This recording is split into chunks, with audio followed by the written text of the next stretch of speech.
नमस्कार दोस्तों, the education power channel पर आप लोगों का स्वागत है। दोस्तों, जैसा कि आप सभी जानते हैं, विशिष्ट शिक्षक जो योगदान किए हैं, चाहे वो जनवरी में योगदान किए हों, चाहे वो मार्च 2025 में योगदान किए हों, सबके मन में अभी तक एक ही संशय है कि आखिर वरीयता का निर्धारण किस प्रकार से होगा या सबसे वरीय विद्यालय में कौन होंगे, सक्षमता 1 पास शिक्षक होंगे या सक्षमता 2 पास शिक्षक होंगे। विशिष्ट शिक्षक का वरीयता निर्धारण अब तय हो गया है। दोस्तों, विभाग ने अब स्पष्ट कर दिया है कि विशिष्ट शिक्षकों में सबसे सीनियर कौन होंगे। इसी के बारे में आज के वीडियो में हम लोग चर्चा करेंगे। वीडियो शुरू करने से पहले एक रिक्वेस्ट है दोस्तों, जो लोग मेरे चैनल को सब्सक्राइब नहीं किए हैं, कृपया चैनल को सब्सक्राइब कर दें। तो चलिए शुरू करते हैं आज का वीडियो। जो स्थानीय निकाय के शिक्षक परीक्षा पास करने के बाद विशिष्ट शिक्षक बने हैं, राज्यकर्मी बने हैं दोस्तों, वो विशिष्ट शिक्षक नियमावली 2023 के अनुसार ही बने हैं, जो 26 दिसंबर 2023 को जारी किया गया था।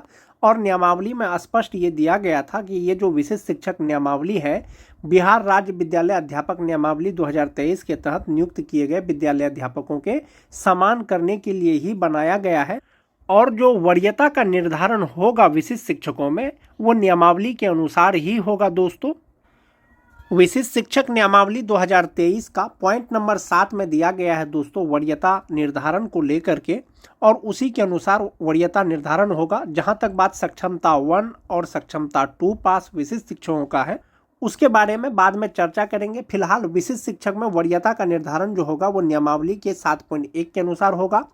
जिला स्तर पर विशिष्ट शिक्षकों की एक वरीयता सूची संधारित की जाएगी, यानी जिला स्तर पर विशिष्ट शिक्षकों का जो सीनियरिटी लिस्ट है वो तैयार किया जाएगा। शिक्षकों की प्रत्येक श्रेणी यथा प्राथमिक, मध्य माध्यमिक और उच्च माध्यमिक के लिए विषयवार अलग वरीयता सूची तैयार की जाएगी। यानी सभी शिक्षकों का जो श्रेणीवार, जैसे 1 to 5 के शिक्षक होंगे, 6 to 8 के शिक्षक होंगे, 9 to 10 के शिक्षक होंगे या 11-12 के शिक्षक होंगे, सभी प्रकार के शिक्षकों का वरीयता सूची अलग अलग तैयार किया जाएगा। जो वरीयता सूची होगा दोस्तों, उसमें डिफ्रेंशिएट किस प्रकार से किया जाएगा, इसके लिए स्पष्ट किया गया है 7.2 में कि विशिष्ट शिक्षकों की वरीयता निम्नलिखित मापदंडों के अनुसार तैयार की जाएगी। सभी विशिष्ट शिक्षकों का वरीयता निर्धारण के लिए कुल 4 पॉइंट दिया गया है दोस्तों विशिष्ट शिक्षक नियमावली 2023 में। इसमें पहला नंबर पॉइंट है कि स्थानीय निकाय के शिक्षक के रूप में प्रशिक्षित वेतनमान प्राप्त करने की तिथि से। दूसरा है, जहां 2 शिक्षक उपर्युक्त मापदंड क के अनुसार एक ही तिथि साझा करते हैं, उनकी जन्म तिथि वरीयता तय करने के लिए मापदंड होगी। तीसरा है दोस्तों, जहां 2 शिक्षक उपर्युक्त मापदंड ख के अनुसार एक ही तिथि साझा करते हैं, तो अंग्रेजी वर्णमाला में शिक्षक का नाम वरीयता तय करेगा।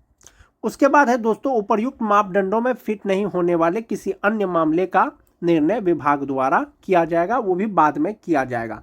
अब इसको स्पष्ट रूप से एक बार फिर से समझ लेते हैं दोस्तों।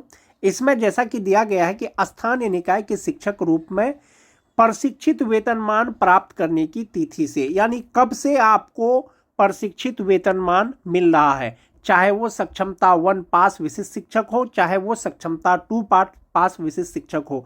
नियमावली में अलग अलग डिफ्रेंशिएट करके कुछ भी नहीं दिया गया है दोस्तों। विशिष्ट शिक्षक जब भी बनेंगे, जब भी ज्वाइन करेंगे, उनका जो वरीयता का निर्धारण होगा वो प्रशिक्षित वेतनमान प्राप्त करने की तिथि से होगा। जैसे बहुत लोग 2003 से लेकर के 2005 तक के स्थानीय निकाय के शिक्षक परीक्षा दे करके कुछ लोग विशिष्ट शिक्षक बन गए, कुछ लोग विशिष्ट शिक्षक नहीं बने, लेकिन उनको प्रशिक्षित वेतनमान जो है मान जाते हैं उसको 2011 से मिल रहा है, 2012 से मिल रहा है या 2013 से मिल रहा है। और चूंकि वो स्थानीय निकाय के शिक्षक के रूप में सक्षमता 1 का परीक्षा नहीं दिए और वे सक्षमता 2 का परीक्षा दिए और पास कर गए, और सक्षमता 1 में टीईटी पास कोई शिक्षक मान जाते हैं कि वो विशिष्ट शिक्षक बन गए हैं। तो ऐसा नहीं है कि जो टीईटी पास शिक्षक है वो सक्षमता 1 पास करके विशिष्ट शिक्षक बने हैं और वे जो 2003 से लेकर के 2005 तक के जो स्थानीय निकाय के शिक्षक सक्षमता 2 पास करके जो विशिष्ट शिक्षक बने हैं उससे सीनियर हो जाएंगे। ऐसा नहीं है। सक्षमता 1 परीक्षा पास कीजिए, सक्षमता 2 परीक्षा पास कीजिए, सक्षमता 3 परीक्षा पास कीजिए। आप जब भी परीक्षा पास कीजिएगा, आपका जो वरीयता का निर्धारण होगा वो प्रशिक्षित वेतनमान की तिथि से ही होगा। ये चीज क्लियर है दोस्तों। दूसरा है, जहां 2 शिक्षक उपर्युक्त मापदंड क के अनुसार एक ही तिथि साझा करते हैं, उनकी जन्म तिथि वरीयता तय करने के लिए मापदंड होगी। जो टीईटी पास शिक्षक हैं दोस्तों 2013 से लेकर के 2015 तक और स्पेशल उर्दू टीईटी 2016 जिनकी बहाली अनट्रेंड के रूप में हुई थी, सभी शिक्षक का जो प्रशिक्षण पूरा हुआ है दोस्तों वो 31 मार्च 2019 तक उनका प्रशिक्षण पूरा हुआ है। तो संभवतः जो टीईटी पास शिक्षक हैं दोस्तों उनका प्रशिक्षण का तिथि एक ही हो जाएगा। ऐसी स्थिति में विशिष्ट शिक्षकों का वरीयता का निर्धारण किस प्रकार से किया जाएगा, इसके लिए दोस्तों विभाग अलग से गाइडलाइन जारी करेगा। लेकिन नियमावली के अनुसार एक चीज ये दिया गया है कि अगर प्रशिक्षण का तिथि एक ही हो तो उनका जन्म तिथि वरीयता निर्धारण में जो है ये कार्य करेगा या मापदंड करेगा।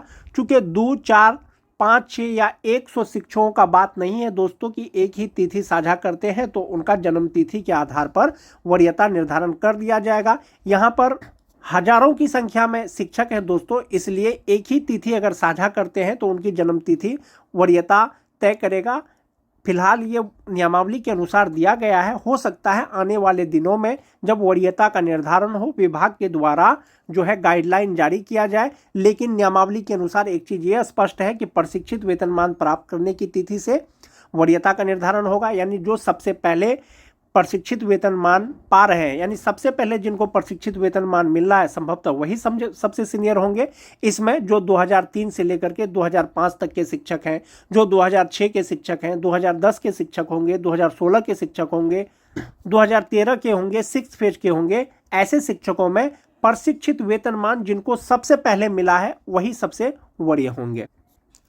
दूसरा चीज है दोस्तों, जहां 2 शिक्षक उपर्युक्त मापदंड यानी कि प्रशिक्षित वेतनमान का भी तिथि एक ही हो, उनका जन्म तिथि भी एक ही हो, ऐसी स्थिति में वरीयता का जो निर्धारण किया जाएगा वो अंग्रेजी वर्णमाला यानी नाम का जो लेटर है उसके आधार पर वरीयता तय किया जाएगा। जिनका अल्फाबेट सबसे पहले होगा संभवतः वही सबसे सीनियर होंगे। ऐसा कब होगा दोस्तों, जब 2 या 2 से अधिक शिक्षकों का प्रशिक्षित वेतनमान का तिथि एक ही हो और जन्म तिथि एक ही हो। इसके अतिरिक्त जो भी मामला होगा दोस्तों वो विभाग के द्वारा बाद में निर्णय लिया जाएगा और इसी के आधार पर विशिष्ट शिक्षक का वरीयता का निर्धारण किया जाएगा। सीनियरिटी लिस्ट तैयार किया जाएगा। प्राथमिक विद्यालय का अलग, मध्य विद्यालय का अलग, माध्यमिक विद्यालय का अलग और उच्च माध्यमिक विद्यालय का अलग अलग विषयवार वरीयता सूची यानी सीनियरिटी लिस्ट जारी किया जाएगा।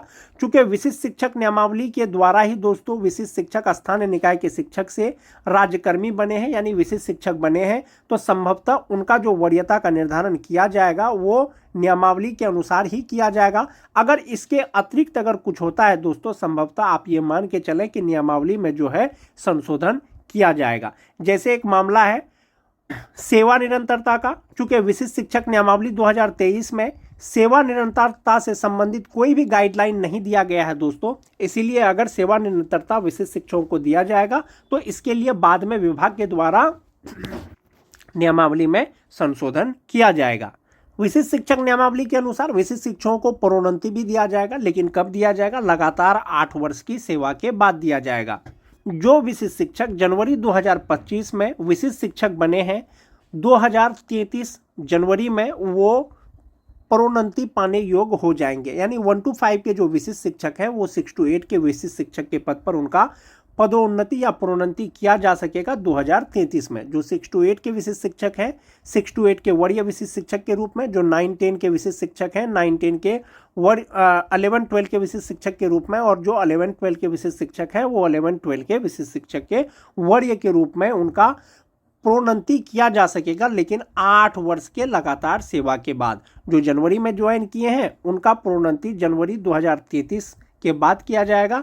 जो मार्च 2025 में ज्वाइन किए हैं तो उनका प्रोन्नति मार्च 2033 के बाद किया जाएगा। 1 to 5 से जो 6 to 8 में जाएंगे वो रिक्ति रहेगा तब होगा, लेकिन 6 to 8 के विशिष्ट शिक्षक वरीय विशिष्ट शिक्षक बनेंगे तो वो अपने ही स्थान में बन जाएंगे, और जो 11-12 के विशिष्ट शिक्षक वरीय विशिष्ट शिक्षक बन जाएंगे अपने ही पद पे, और जो 9-10 के हैं दोस्तों वो उपलब्ध रिक्तियों के अनुसार होगा। और प्रोन्नति पाने के लिए जो एसेंशियल क्वालिफिकेशन है दोस्तों वो होना चाहिए। यदि आप बेसिक ग्रेड के शिक्षक हैं, 1 to 5 के शिक्षक हैं, 8 साल बाद यदि आपको स्नातक ग्रेड में प्रमोशन दिया जाएगा, पदोन्नति किया जाएगा, तो संभवतः आपको ग्रेजुएट होना चाहिए। बीए, बीएससी, बीकॉम जो भी हो, आपको ग्रेजुएट होना चाहिए। वांछित योग्यता रहेगा तभी आपका प्रमोशन हो पाएगा। और जो 6 to 8 के विशिष्ट शिक्षक हैं दोस्तों, इसका भी क्वालिफिकेशन जो एसेंशियल क्वालिफिकेशन है वो होना चाहिए, तभी आप विशिष्ट शिक्षक बन पाएंगे। वरीय विशिष्ट शिक्षक जो 9-10 के विशिष्ट शिक्षक हैं, उनका जो 11-12 में जो उनका प्रमोशन किया जाएगा तो योग्यता के आधार पर किया जाएगा और उपलब्ध रिक्तियों के अनुसार किया जाएगा। नियमावली में यह चीज स्पष्ट किया गया है दोस्तों, अधिकार के रूप में कोई भी प्रोन्नति का दावा नहीं किया जा सकेगा।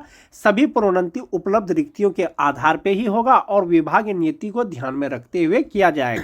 इसके अलावा सभी प्रोन्नति विभाग की प्रचलित नीति के अनुसार की जाएगी और अपेक्षित योग्यता सहित पात्रता के अधीन होगी। यानी जो योग्यता चाहिए वो होना चाहिए। जैसे कोई 9-10 के शिक्षक हैं दोस्तों, तो उनके लिए सिंपली ग्रेजुएट और बीएड होना चाहिए। यदि 11-12 में उनका पदोन्नति किया जाएगा तो पीजी होना चाहिए, एमए, एमएससी, एमकॉम होना चाहिए, तभी उनका पदोन्नति किया जाएगा। तो नियमावली में क्लियर है दोस्तों, प्रोन्नति का क्लियर है, वेतन संरक्षण का क्लियर है, और जो वरीयता निर्धारण है वो भी नियमावली में ही स्पष्ट कर दिया गया कि वरीयता का जो निर्धारण किया जाएगा वो जिला स्तर पे ही किया जाएगा और प्राथमिक, मध्य माध्यमिक, उच्च माध्यमिक का अलग अलग वरीयता का निर्धारण किया जाएगा। विभाग ने 2024 में ही दोस्तों माननीय शिक्षा मंत्री के द्वारा एक सवाल का जवाब दिया गया, जिसमें ये चीज़ क्लियर कर दिया गया था 20 नवंबर 2024 को ही कि जो राज्यकर्मी होंगे, जो विद्यालय अध्यापक होंगे या विशिष्ट शिक्षक होंगे, वे स्थानीय निकाय के शिक्षक से हमेशा वरीय ही होंगे, क्योंकि विद्यालय अध्यापक और विशिष्ट शिक्षक का जो श्रेणी है वो राज्यकर्मी का श्रेणी है, जबकि स्थानीय निकाय के शिक्षक का जो श्रेणी है वो पंचायती राज अंतर्गत आते हैं। इसीलिए जो राज्यकर्मी है वे स्थानीय निकाय के शिक्षक से यानी नियोजित शिक्षक से राज्यकर्मी वरीय होंगे, ये चीज़ स्पष्ट कर दिया गया था। तो स्थानीय निकाय के शिक्षकों से विद्यालय अध्यापक और विशिष्ट शिक्षक वरीय होंगे। और जहां तक बात विशिष्ट शिक्षकों में वरीयता निर्धारण का है दोस्तों, जैसा कि मैंने आपको पहले बताया कि सक्षमता 1, सक्षमता 2, सक्षमता 3 करके कोई भी चीज़ नियमावली में स्पष्ट नहीं है। संभवतः जो प्रशिक्षित वेतनमान प्राप्त करने की तिथि है उसी के अनुसार वरीयता का निर्धारण होगा।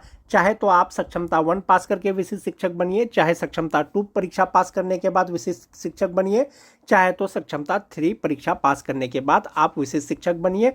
आप जो वरीय होंगे या आपका जो वरीयता का निर्धारण किया जाएगा वो प्रशिक्षित वेतनमान की तिथि से ही किया जाएगा।